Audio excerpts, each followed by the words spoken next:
Salut à tous mes chers amis, c'est Christian de Mythologie Astrale. Si vous m'avez trouvé, c'est que vous êtes plutôt futés.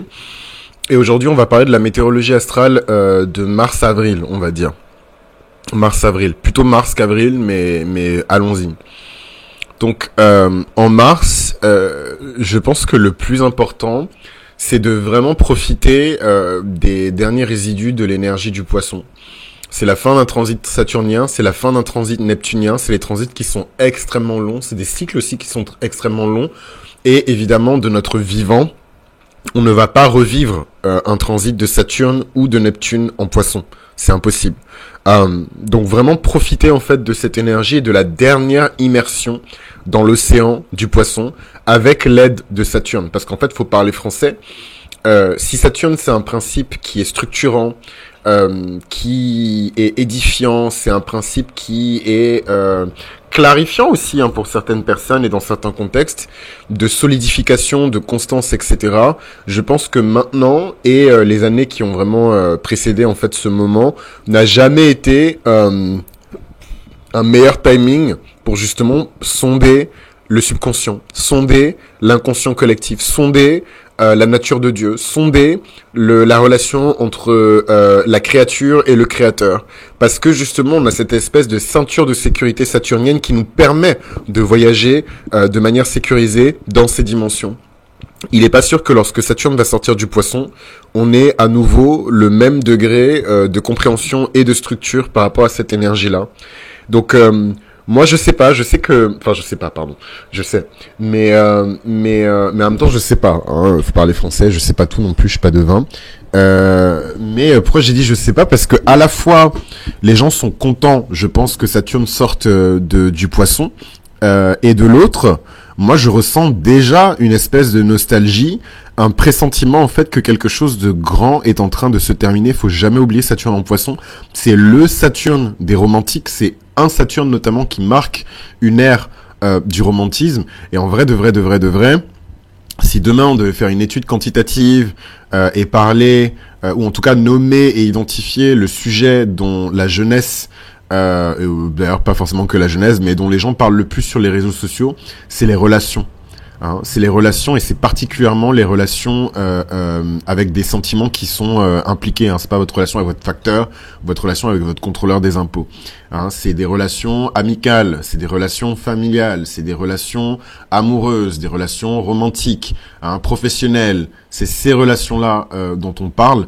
Et je pense que cette ère de Saturne en poisson, elle nous rappelle aussi à quel point, voilà, on vit dans une époque, dans une ère qui est vraiment marquée par le romantisme. Alors c'est un romantisme 17.0, 21e siècle, ça n'a rien à voir avec le romantisme de Chateaubriand ou d'Hugo, mais c'est notre romantisme à nous et on bassine dedans. Et en vrai, c'est cool aussi. Je pense qu'il y a beaucoup d'artistes qui ont écrit de très belles histoires. Elles vont pas sortir maintenant parce que Saturne en poisson, c'est aussi le Saturne du retard. Si Saturne, c'est la marche à suivre, c'est le progrès vers la construction solide, l'établissement d'une personnalité, l'établissement d'une réputation, la responsabilité et l'indépendance, l'autonomie en tant qu'adulte. En poisson, c'est pas forcément la dimension de Saturne la plus responsable, la plus structurée et la plus indépendante, quoi. Au contraire, je trouve que les personnes qui sont nées avec Saturne en poisson, c'est aussi des gens qui ont beaucoup de retard sur leur vie, sur leurs projets, du retard en termes de développement aussi. Donc c'est des choses qui font mal, surtout dans les communautés spirituelles, parce qu'on part du principe que non, le temps est infini et tant que tu crois en tes rêves, voilà. Sauf que dans la vraie vie, non, le temps n'est pas infini. On a des vies qui sont très courtes, surtout quand on compare justement au transit. Moi, c'est en comparant au transit que je me suis dit, damn, un tour de piste, 28 ans, 2 tours de piste, 46, 47 ans, 3 tours de piste et en fait t'es dans le cercueil, quoi. On a que 3, certaines personnes, vous me direz peut-être, ont plus de 3 retours de Saturne, mais a priori on en a que 2,5, 3, quoi. Donc en fait faut se bouger. Donc moi je suis content aussi que Saturne il sorte du poisson, parce que il est temps de prouver à nouveau. On a été dans une longue phase où on était amené à ressentir, comprendre les perceptions, la vérité, etc., les émotions. Mais là, maintenant, il faut prouver. Les gens ont assez parlé, ils ont assez dit ce qu'ils ressentaient. Tout le monde sait maintenant ce que tout le monde ressent parce que tout le monde partage tout sur Internet. Maintenant, il est temps de prouver.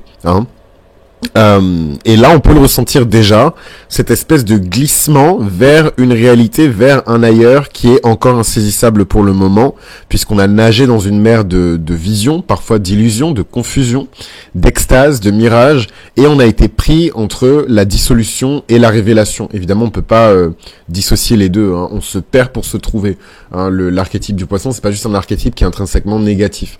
Donc pendant que certains se perdaient dans l'illusion, dans la drogue, dans l'évasion d'un monde qui est trop brut pour être vécu à nu, d'autres ont touché Dieu du doigt, hein, avec une intensité que peu de générations auront connue ou connaîtront dans le futur. Et donc, pour moi, c'est aussi une génération de, pas forcément de martyrs, mais vraiment d'acteurs. Quand on parle de foi, quand on parle de Dieu, quand on parle de religion, quand on parle de croyance, c'est vraiment une génération de warriors, quoi. Pareil pour les artistes, puisque ce domaine de la créativité et du non créé, même si les artistes ne sont pas des religieux et des spirituels, ils y ont accès, hein, c'est archétypal.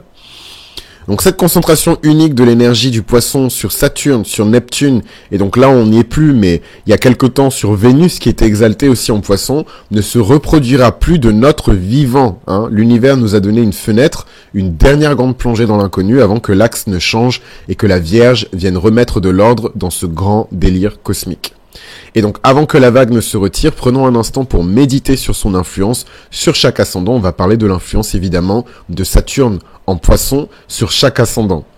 Les ascendants béliers. La dissolution du mois a été un véritable défi pour vous. Vous qui avancez avec impulsion, vous avez ressenti justement ce transit de Saturne en maison 12, et donc vous avez dû apprendre à laisser tomber le contrôle et à écouter votre inconscient. Justement, la dimension de vous-même qui a été profondément structurée pendant ce transit de Saturne, c'est votre subconscient, c'est le monde des rêves, c'est cette zone secrète que vous ne partagez avec personne. C'est une grande période de purification pour vous. D'ailleurs, je pense que le climax de ça, je ne sais pas si vous avez l'opportunité, mais à votre échelle, essayez d'effectuer un pèlerinage ou en tout cas toute forme de voyage ou de déplacement qui a une dimension spirituelle ou religieuse. Ça va vraiment vous aider à clore comme il faut ce cycle saturnien.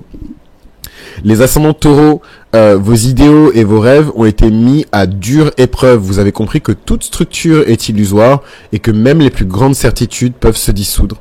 C'est une grande période d'abandon pour vous et aussi d'inspiration. Donc les ascendants taureaux, vous avez le poisson en maison 11. Et donc ici, ça va vous permettre d'ouvrir la voie à une nouvelle vision d'avenir. Alors pas seulement pour vous, mais pour tout votre clan. Les ascendants gémeaux...